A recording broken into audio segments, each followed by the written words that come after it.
기아 타이거즈의 최원준 선수 아주 좋은 타자이고 수비수죠. 근데 최근에 이 시즌에 타격 부진을 가져왔습니다. 그리고 거듭되는 수비 실책으로 팀에 완전히 공헌도가 너무 떨어져서 감독이 최원준 선수를 2군으로 내려보냈습니다. 선수도 충격이고 구단에서도 큰 손실이죠. 그러다가 그가 다시 그런 갑절의 노력과 훈련과 진심 어린 노력으로 다시 감독이 1군으로 불려 올렸습니다. 많은 기자들이 당연히 유명한 선수니까 다 몰려와서 인터뷰를 하는데 이런 말을 했습니다. 제가 1군에 있을 때는 이게 당연한 줄 알고 감사할 줄 몰랐고 행복할 줄 몰랐습니다. 저는 그 얘기를 들으면서 너무 한 사람이 선수 이전에 한 사람이 되어가는구나 감동했어요. 한 사람이 신자가 되기 전에 사람이 먼저 되는 거예요. 여러분 오늘 아침에 감사하시나요? 오늘 하나님 평화를 주신 이 아침의 평화가 거저 온 게 아니라 수많은 이들의 희생에 의해서 또 하나님의 은혜로 인해서 평화를 주신 것에 감사하고 오늘 예배할 수 있는 좋은 교회가 있어 발걸음을 옮겨 믿음 주신 그 하나님께 감사하고 예배할 수 있음에 감사하시나요? 오늘 여러분들이 최원준이 되기를 예수 이름으로 축복합니다. 여러분 지금 행복하지 않으면 내일 행복은 없어요. 지금 감사하는 사람이 내일도 감사해요. 저는 진심으로 여러분들께 감사해요. 늘 우리 목사님 빈소리 아닙니까? 아니요. 우리 교육자들이 증명해요. 늘 교인들에게 감사한다. 늘 감사. 그런데 우리 교인들은 저에게 감사하는 사람 하나도 못 들어봤습니다. 물론 말을 안 해서 그런 건지 뭐. 여러분 9만 3천 명가량의 시민이 있는 보령시 작년에 머드 축제에 참여한 그 조그만 9만 명의 도시에 165만 명이 다녀갔습니다. 이 조그만 10만 명도 안 되는 도시에 머드 축제 때문에 총 생산 파급액이 2천억이었다. 엄청난 거죠. 이 작은 도시에. 보령은 유독이 진흙이 많이 있었다고 합니다. 해안가니까. 근데 많은 사람들이 당연히 그 진흙을 당연히 여기고 누구도 관심 있게 보지 않고 다 무관심하게 봤는데 어느 한 교수가 유심히 이 진흙의 가치를 알고 논문을 발표하면서 그 지역에 있는 많은 사람들이 그래 이것을 한번 활용해보자 하고 관광 상품으로 개발을 진흙을 닦아내기 시작했습니다. 그리고 오늘에 이르는 2천억의 파급 효과를 낳는 생산 유발 효과를 갖게 됩니다. 하나님도 그 흔하디 흔한 진흙 같았던 사람들 중에 요셉을 발굴했습니다. 하나님은 그 진흙 같은 요셉을 발굴해서 생명 생산 파급 효과를 7년 동안 애굽 인근에 있는 모든 나라 팔레스타인까지 가나안까지 수많은 생명을 살려내는 역사로 요셉을 사용하십니다. 우리는 이것을 하나님이 어떠한 뜻을 이루기 위해서 역사하시는 그 사람의 인생 가운데 역사하시는 그리고 하나님 뜻을 이루시는 것을 형통이라고 말합니다. 오늘 이 형통의 이야기를 하려고 합니다. 창세기 38장이 오늘 읽은 우리 39장 바로 앞에 나와 있습니다. 38장의 말씀은 이복 형들에게 미움을 산 요셉이 아버지의 심부름으로 형들이 일하는 광야로 심부름을 갑니다. 요셉의 형제가 야곱의 자녀들이 13명입니다. 12명이 아들이고 1명이 딸입니다. 그 중에 배다른 형제들이 쭉 있고 요셉은 11번째 아들이고 바로 밑에 12번째가 베냐민인데 요 둘은 야곱이 각별히 사랑했던 아내에게서 난 아이들이라 더 애정을 드리고 다른 형제들이 볼 때 편애한 것처럼 보여지는 행동들이 많이 있었습니다. 형들이 미웠습니다. 그래서 그가 아버지 심부름으로 광야로 목축업 하는 형들을 심부름 왔을 때에 형들이 얘를 죽이자 모함을 하며 모의를 하며 죽이자.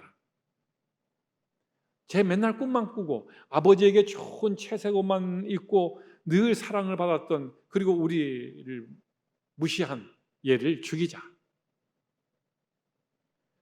광야에는 빗물을 담아 놓았다가 양들에게 먹이거나 할 수 있도록 석회암이 있는 곳에 좀 파기 좋은 바위는 아닌데 석회질이 있는 그런 바위를 갖다가 파서 큰 웅덩이를 만들어 놓고 공유합니다. 목동들이 자기 양들을 먹이거나 이렇게 할 때 거기서 물을 끌어내서 먹이는 웅덩이들이, 굉장히 큰 웅덩이들이 광야에 많이 있습니다. 저기다가 집어넣어서 덮어버리자. 여러분, 이런 모의들이, 사람들이 이렇게 같은 감정을 공유하는 곳에는 스스럼 없이 일어난다는 거, 무서운 일이 있을 때 있습니다. 나도 모르게 거기에 발을 못 빼고 그 모의에 동참할 때 있습니다. 그거 정말 조심하셔야 합니다. 죄는 동참자를 모집하거든요. 감정의 공유를 자꾸 오랜 친분과 이런 사이를 통해서 어떤 욕심을 이루기 위해서 이런 모의를 할 때가 있습니다. 그때 빠져나와야 됩니다. 형들이 다 이렇게 해서 그를 진짜 그 감옥에, 깊은 그 감옥 같은 웅덩이에다가 던져버렸습니다. 흙만 덮으면 깜쪽같이 얘는 죽고 아버지에게 그냥 들판에 있었는데 모르겠다고 보고하면 되는 거예요, 야곱에게. 그런데 그 형제 중에 뜻밖의 한 명 루벤이, 하나님이 그의 양심을 성령으로 쪼이셔서, 야, 얘들아, 그냥 여기 웅덩이에 그냥 놔두면 되지, 굳이 흙까지 덮어서 우리 손에 피를 묻힐 필요까지 있냐? 이 웅덩이에 있으면 너희도 아다시피 이 물이 없는 웅덩이에서 그 내려쬐는 이 사막의 태양 때문에 탈수 증세와 이런 일들로 배고파서 금방 죽는데 왜 우리가 굳이 손에 피를 묻혀서 흙까지 묻혀야 되냐? 그러지 말자. 뜻밖의 르우벤이 아버지로부터 이 장남의 역할을 못하면서 굉장히 미움을 샀던 르우벤을 하나님이 쓰시는 거예요. 그래서 맏형이 얘기하니까 동생들이, 그도 그러네, 곧 죽을 애를 갖다가 우리가 뭐 굳이 우리 손으로 흙까지 덮을까? 그리고 방심하고 있는데 넷째 형 유다를 또 하나님이 감동을 줘가지고, 야, 그럴 바에는 차라리 우리가 얘가 죽는 것보다는 차라리 팔아버리자. 그때는 노예로, 종으로 많이 팔려가던 시기니까요. 팔자. 또 그도 그럴 것 같아요. 그래서 웅덩에서 끄집고 나와서 얘를 죽이지 않고 흙을 덮지 않고 르우벤을 통해서 살려놓은 애를 또 끄집고 나와서 미디안 상인들, 애굽으로 쪽으로 가는 상인들한테 팔아버립니다. 기가 막힌 하나님의 은혜를 하나님이 예비해 놓으신 겁니다. 여러분, 사방이 에워싸이고 내가 공격받고 미움받고 모함을 당하고 사업이든 인간관계든 또 여러분 사역을 할 때든 어떤 어려움이 처해 있을 때 절대 당황하지 마십시오. 하나님이 예비한 사람들이 있고 하나님이 준비한 사람들을 통해서 반드시 그 억울함을 신원하시고 풀어주시고, 하나님이 감동시킨 사람들을 통해서 그 사람의 억울함을 반드시 그대로 흘러가지 않도록 물질 위를 바꿔 놓으시는 하나님의 축적해 놓으신 은혜가 있다는 사실을 아시면서 혼자 힘이 붙인다고 절망하거나 낙심하지 마십시오. 사업이든 모든 부분에서 말입니다. 사랑하는 여러분들을 하나님이 응원하고 계시고 르우벤과 유다를 통해서라도 하나님이 자기 아들을 살리시는 것처럼 여러분들의 오늘날 어려운 문제들을 반드시 살려내시고 응원하시고 여러분들을 형통하게 하시는 하나님의 은혜가 여러분 있기를 예수 이름으로 축복합니다. 반드시 있어요. 두려워하지 마십시오. 그러면서 그 상인들에게 팔았는데 그가 애굽에 가서 파라오 왕의 경호대장 집에다가 판 거예요. 하필 팔려도 권력자의 집에 팔린 거예요. 그러면서 그의 노예 생활을 팔려간 요셉이 어떻게 노예 생활을 하고 있는지를 추적한 보도가 39장 1절부터 시작이 됩니다. 이렇게 시작을 합니다. 우리에게 알려줍니다. 그가 종살이 하고 있는데 여호와께서 그 요셉과 함께 하심으로 이 노예가 종이 형통한 자가 됐다요. 너무 뜻밖의 반전 아니에요? 아니 다 죽은 몸을 끄집어내가지고 또 팔아서 노예가 되어서 와서 노예 생활하고 있는 아이가 형통하다는 거예요. 그래서 그 주인이 경호대장 이름이 보디발 아닙니까? 그 아이를 보니까 이 어린애가 여호와께서 함께 하시는 거예요. 이 아이가 맨날 기도하고 맨날 그 아이가 자기가 믿는 신을 부르고 찬양하고 믿고 이렇게 성경을 암송하고 하는데 그 신의 이름이 여호와라는 걸 알게 됐습니다. 보디발이. 근데 얘 힘으로 이 어린애 힘으로는 이런 지혜와 이런 능력을 가지고 이런 일을 할 수가 없는 거예요. 얘가 믿는 하나님이 함께하고 있구나를 알게 되었고 또 요셉을 형통하게 하는 것을 그가 보게 되었다고. 종이지만 신분과 관계없이 높지만 하나님이 함께하지 않는 경우가 있고 가난하고 종이지만 하나님이 함께 하시는 경우는 이렇게 달라요. 여러분 갖고 있냐 없냐의 문제가 아닌 거예요. 그래서 경호대장 보디발은 자신의 소유를 자기 집안 전체를 요셉에게 업무를 직무를 다 위탁합니다. 돈이고 뭐고 모든 걸 다 위탁합니다. 지혜로운 사람이죠. 그러니까 큰 일을 맡은 사람들은요 통이 큽니다. 딱 알아요. 판단 딱 하고 인재를 발굴할 줄 알고 인재를 쓸 줄도 알고 딱 알아요. 얘한테 맡기면 얘가 아니라 얘 뒤에 일하시는 하나님이 내 재산을 관리하시고 축복해 주시겠다 해가지고 하나님께 맡긴 겁니다. 딱 맡겨드리는 겁니다. 그러자 하나님은 여호와께서는 요셉을 위해서 경호대장 보디발의 집을 복을 내리셨다라고 우리에게 말씀하는 겁니다. 여러분 가장 귀한 것일수록 누구에게 맡기냐가 중요합니다. 누구에게 맡기셨습니까? 누구에게 지금 맡기려고 하십니까? 생명이 가장 귀하다면은 어느 누구도 맡길 데 없습니다. 하나님께 맡겨드리고 여러분의 가장 소중한 물질도 시간도 건강도 하나님께 맡겨 올려드리십시오. 하나님이 형통하게 하실 줄로 믿습니다. 여러분 가장 귀한 것일수록 여러분 자녀도 마찬가지입니다. 내 품에 내가 끌어안고 내가 보고 있으면 얘가 살 것 같지만 하나님께 맡겨요. 하나님께 너희들이 잘 키워라. 나는 애기 보는 사람 아니다. 너희들 잘 키우고 그 대신에 나는 너희 아이들을 위해서 나는 많이 기도하마. 그 시간 가지고 내가 기도하마. 나중에 내가 아이 키운다고 안고 업고 있다가 무릎 관절 내려앉아서 무릎 수술 받는 것보다 내가 건강해야 너희들 앞으로 더 잘 보살피지 않겠냐? 그 대신 난 기도한다. 이 아이를 요셉처럼 하나님이 형통하게 해달라고. 어느 쪽이 좋으냐? 맨날 아프다고 병원 다니고 왔다 갔다 하고 수술한다고 몇 달 동안 집에 있고 그거보다는 이게 낫지 않겠냐? 우리 큰애가 와서 자기 애기 낳을 계획이 있는데 봐달라고 그래서 무슨 말씀을 하십니까? 우리 아내와 너희 엄마와 나는 전혀 그릇을 안 사랑하지 않아서가 아니다. 우리는 건강해서 더욱더 너희를 위해서 해야 될 일이 많으므로 그쪽이 더 낫지 무슨 소리냐. 요즘 엄마는 자기 몸도 못 이기고 살이 쪄가는데 아이까지 안아봐라 더 무릎 주저앉는다. 정중하게 사양했으면 정중하게. 좀 기분 나쁘더라도 어쩔 수 없죠. 왜? 그 아이를 하나님 책임져 주시는 게 훨씬 낫죠. 훨씬 나. 저는 그거 체험하고 살았으니까요. 하나님께서 그렇게 위탁을 하자. 요셉을 잘되게 하려고 보디발의 재산을 증식시켜주고 보디발의 모든 일들을 형통하게 하신 하나님. 요셉을 응원하기 위해서. 그래야 요셉을 더 잘 봐줄 거 아닙니까? 보디발도 대단한 사람이고 하나님은 더 위대하신 하나님이신 게 요셉 하나를 살려내려고 형통하게 하려고 그 주변을 다 책임져 주시는 걸 보십시오. 여호와께서 요셉과 함께 하심으로 그 사람이 형통한 사람이 되어, 이렇게 형통한 사람이 돼요. 형통이라는 게 뭐냐고요? 다 세상에서는 복이라고 하는 개념 속에 들어 있습니다. 형통이 잘 되는 거죠. 그런데 이렇게만 알아서는 안 됩니다. 히브리어 짤라흐라고 하는 이 단어는 하나님이 자기 백성 안에서 하나님 자신의 뜻을 이루기 위해서 자신의 열심으로 그것을 이루어내시는 일들을, 결과를 형통이라고 말합니다.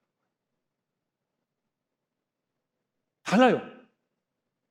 복을 받았다, 난 잘됐다, 그것도 형통일 수 있는데 형통이라고 쓰면 안 돼요. 그거는 내 능력도, 내 또 은사도, 내 재능도 좋아서 또 그것을 내가 이렇게 이루었다. 그래서 자기가 영광을 받아요. 자기가 높임을 받아요. 참 대단한 사람이다. 참 훌륭한 사람이다. 높임을 받아요. 그런데 형통은 아니에요. 저 사람 어디를 봐도 저렇게 저 사람이 이걸 이룰 수 있는 사람인가? 아니다. 저 사람의 능력을 봐라. 아니야. 요셉 저 어린애가 어떻게 저 노예가 저런 걸 할 수가 있느냐? 저 뒤에 일하시는 하나님을 보라. 하나님이 그 일을 이루시기 위해서 하나님이 함께 하셨고 하나님이 이루셨다. 그러므로 영광은 하나님이 받으셔야 한다. 내 뒤에 배후에 역사해 주신 하나님이 나 때문에 영광을 받게 하는 게 형통입니다. 그래서 모든 신자는 형통하셔야 되는 사명이 있는 것을 믿으시기를 축복합니다. 여러분 형통하십시오. 형통하셔야 합니다.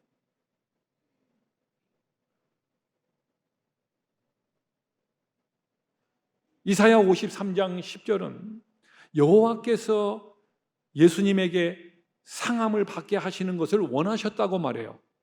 십자가의 고통을 당하는 것을 원하셨다고, 질고를 당하게 하셨다는 겁니다. 하나님이 그렇게 한 거예요. 허락하신 거예요. 로마 병정들이 그렇게 하도록, 총독이 그렇게 하도록, 제사장과 서기관들이, 장로들이 그렇게 하도록 놔뒀어요. 하나님이요. 결국은 그런 과정 속에 어떻게 그들이 죽여서 무덤까지 내려갔다가 다시 올라오셨는가, 부활하셨는가? 여호와께서 기뻐하신 뜻을 성취하셨도다.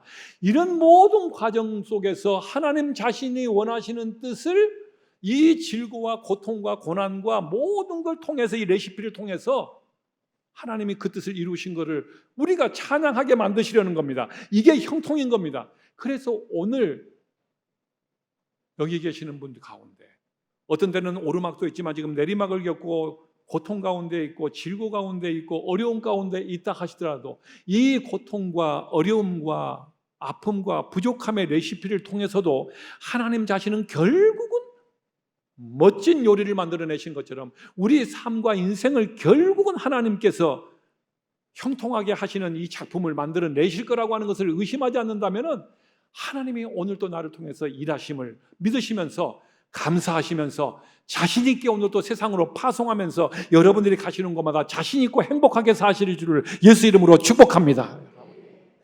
그것이 바로 성경에서 알아낸 진리를 통한 삶의 매력이에요.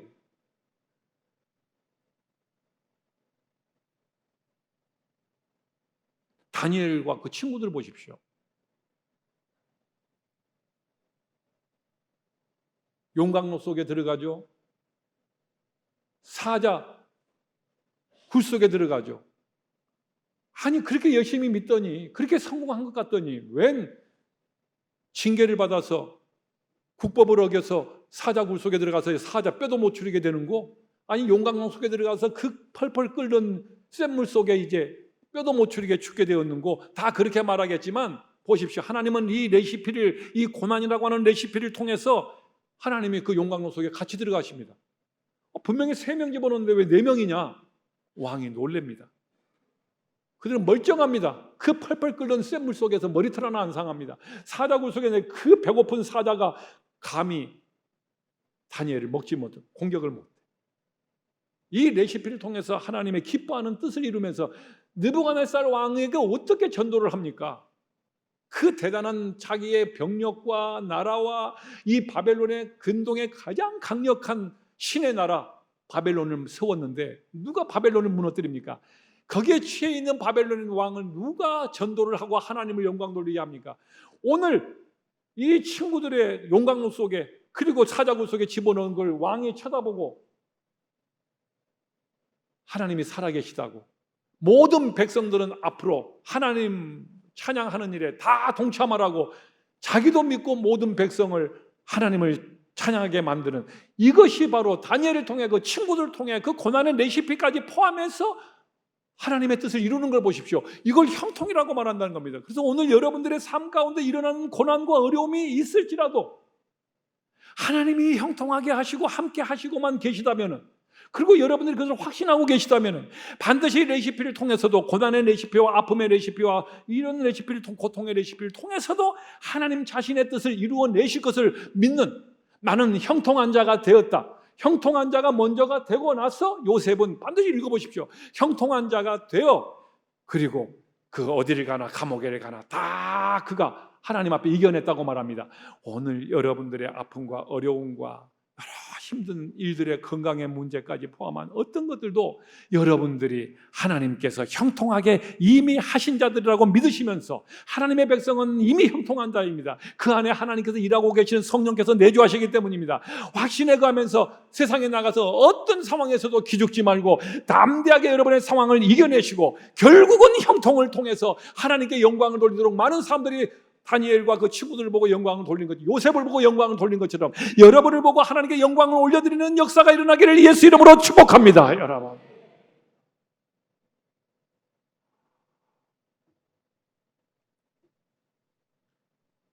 이렇게 요셉도 하나님이 함께 하고 계시지만, 그러나 때로는 또 감옥에까지 내려가. 이 보디발의 아내가 자기가 계획한 욕심이 있었는데 그대로 요셉이 응해주지 않자 요셉을 역공합니다. 모함을 합니다. 때로는 여러분 모함에 걸릴 때 참 많습니다. 억울하죠. 그래도 여러분 결국은 형통한 사람은 결국은 그 모함을 겪어도 어떻게 다루는지 보십시오. 그 모함을 겪어서 보디발이 들어와서 아내가 보고합니다. 나쁜 놈이라고, 은혜를 모르는 놈이라고. 경호대장은 압니다. 아내가 거짓말하고 있는 거 모를 리가 없습니다. 아내들은 남편 다 압니다. 남편이 자기 친구 아버지 막 10명도 죽여간 거 다 압니다. 그래서 다 알아요. 그래서 누구 죽어서 어디 가고, 목사도 다 압니다. 여러분 모른 척 해주는 거죠. 바빠서 저 오늘 예배 못 드리고 갑니다. 알아요.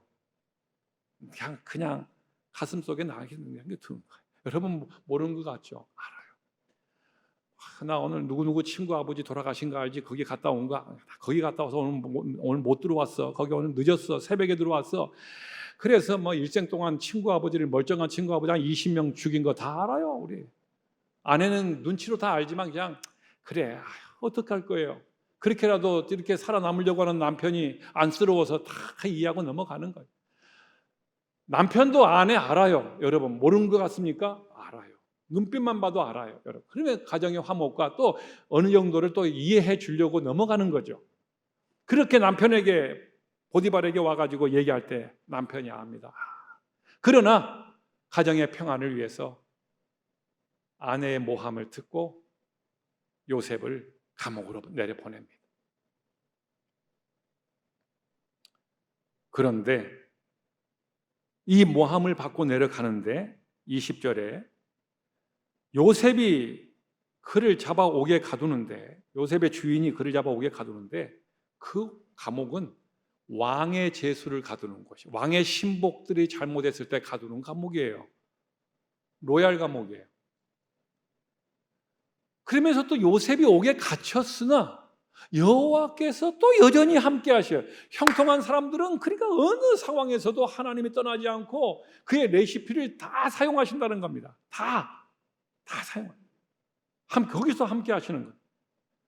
갇혔으나 요셉과 함께 하시고 그에게 자비를 더하사 거기 간수장에게, 교도소장에게 은혜를 받게 하시고 또 거기서 형통하게 돼요.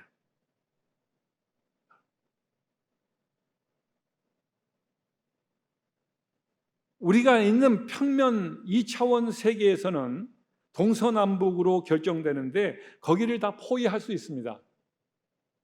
그러나 형통한 사람은 한 군데, 하늘로 열려진 통로가 하나 더 있습니다. 여기에요. 형통한 사람들은. 이거는 못 막아요. 왜?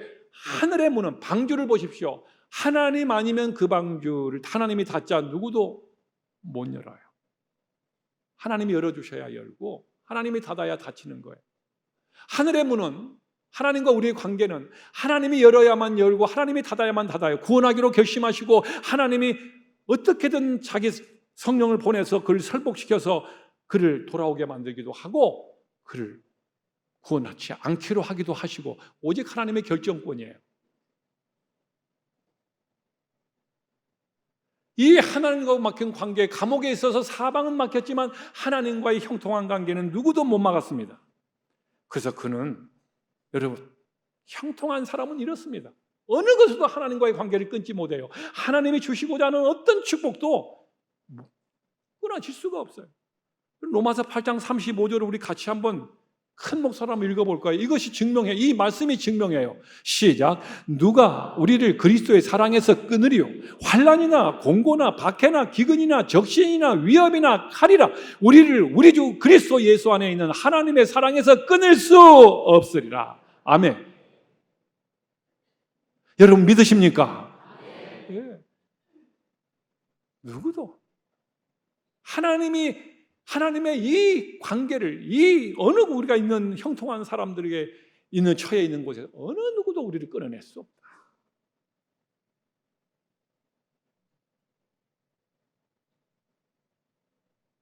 광야의 구덩이에서 구사일생에서 보디발의 집에 노예로 팔려왔고 모함받아서 감옥에 갔지만 거기 왕의 제수들이 있는 곳에서 또 거기서도 형통한 사람이 되어서 하나님이 주신 열심으로 그가 성실하게 죄수들을 섬기고 또 그리고 거기 간수들을 보좌하고 일하자 거기에서 같이 있던 동료들의 또 꿈을 해몽해주고 결국은 이 사람들 때문에 왕 옆으로 수직으로 엘스켈러 타고 왕 옆으로 이사를 갑니다. 하나님의 레시피는 우리가 원하는 레시피. 하나님, 오늘 저 여기 지금 뷔페에 왔는데요, 내가 좋아하는 음식을 줄이고 내가 좋아하지 내 입맛이 안 당기는 음식을 이 접시에 담은 사람은 건강한 오래 산다 그럽니다. 내가 좋아하는 음식만을 늘 골라서 집어넣는 것을 좀 피하고 쓰는 음식, 내가 잘 안 먹어보는 음식들, 별로 마음에 안 드는 음식들을 자꾸 집어넣으면서 먹어야 된다고 이런 얘기합니다. 나물 이런 것. 우리는 접시를 갖고 다니면서 믿음의 젓가락을 갖고 다니면서 하나님, 늘 저는 편하고 늘 저 좋아하는 일들만 이렇게 집어넣고 담아가지고 딱 너무 좋아요. 하나님은 때로는 고난이라고 하는, 사명이라고 하는, 때로는 하나님께서 원하시는 일들을 좀 골라 담으라고 말하는 말. 내가 그걸 거부할 때 하나님은 때로는 강제적으로 나를 다듬으시고 나에게 더 큰 형통을 주시기 위해서 하나님이 내가 싫어하는 것을 접시에 담게 하실 때가 있습니다. 그때 그것을 다 이해 못해서 원망하고 힘들지만 아니에요. 그 끝나고 나면 뜻이 있으셨구나. 요셉 같은 사람은 이런 고난을 받게 하지 않았더라면은 다음 주 설교로 이어지는데 이런 큰 그릇이 될 수가 없어요. 이런 예수 그리스도의 2000년 전에 예수 그리스도의 인생을, 사역을 미리 그림자로서 보여주는, 예수님이 오시기 전에 그림자를 딱 비치게 만들어서 그 실체가 오기 전에 2000년 전에 먼저 요셉을 통해서 보여주신 그 감옥에서 다시 왕 옆으로 올라와 그 십자가에서 죽어 무덤에 내려가셨다가 3일 만에 부활하신 모든 이야기는 요셉을 통해서 우리에게 다 가르쳐 주셨습니다. 구약에서 2000년 전에. 그는 왕이었습니다. 왜냐하면 자기 아버지와 자기 형제들이 별로 곡식단으로 비유되면서 다 그에게 머리를 숙였어요. 네가 왕이냐? 이것 때문에 문제가 됐던 겁니다. 뭐 네가 우리의 경배를 받는다고? 아버지 엄마까지 심지어? 왕이었어요. 왜요? 예수 그리스도를 말해야 되기 때문에 2000년 전에 이를 왕으로 세웠어야 되는 거예요. 예수 그리스도가 왕이시니까. 그가 하는 모든 축복과 고난과 이 모든 인생의 레시피는 예수 그리스도가 오셔서 하실 일을 미리 우리에게 보여주는 역할을 하는 건 요셉이니까요. 심지어 여러분, 그런 왕이었습니다. 나중에 총리까지 올라가는데 총리가 아니에요. 애굽 파라오가 자기의 마차에, 왕의 마차에 버금가는, 왕에게 버금가는 위치, 버금이 뭡니까? 거의 동등한 위치예요. 거기까지 올려놓습니다. 왕이에요. 사실은 애굽에서요. 요셉이. 예수 그리스도가 왕이시거든요. 하늘의 왕이시거든요. 그래서 이 왕을 대변하고 왕의 실체를 2000년 전에부터 가르치기 위해서 요셉을 왕으로 세웠던 겁니다. 그렇기 때문에 이 요셉이 하나님 앞에 왕이면서도 그는 고난을 받아요. 예수 그리스도는 왕이면서도 고난을 받으셔야 되는 걸 보여줘야 되기 때문입니다. 때로는 신자들도 왕 같은 제사장이에요. 우리도 같아요. 요셉과 같고 예수 그리스도와 같아요. 왕이에요. 우리도요. 왕 같은 제사장이라고 우리에게 베드로를 통해서 말씀하세요. 얼마나 우리 제사장인 제사장이긴 한데 왕 같다고 말해요. 왕과 버금가는 이런 축복을 받은 우리인데 때로는 세상에서 요셉처럼 예수 그리스도처럼 고난을 받을 때가 있다는 겁니다. 이 고난의 레시피를 통해서 우리를 더 큰 그릇으로 만들고 더 하나님의 나라와 하나님의 자녀답게 하나님의 영광을 받게 만드시려고요. 오늘 그것을 의심하지 않는다면 오늘 고난 중에 있는 성도들도 절대 하나님 앞에 실망하고 믿음이 후퇴하지 않습니다. 더 그 하나님께 가까이 나오게 되며 그 하나님께 영광을 돌리고 내 고난을 이겨낸 후에 하나님이 나를 통해서 영광을 받으실 것을 바라보시면서 형통하게 하실 하나님을 믿으시면서 오늘도 담대하게 세상에서 승리하시는 우리의 모든 성도들 되기를 예수 이름으로 축원합니다. 여러분들, 여러분 형통하십시오. 꼭 형통하십시오. 왜? 여러분도 축복을 받는 거지만 하나님이 형통한 사람들을 통해서 영광을 받으셔야 하기 때문에요. 그 일을 위해서, 우리를 위해서 오늘 이 아침에도 하나님은 열심을 가지고 일하신다. 그 뜻을 이루신다.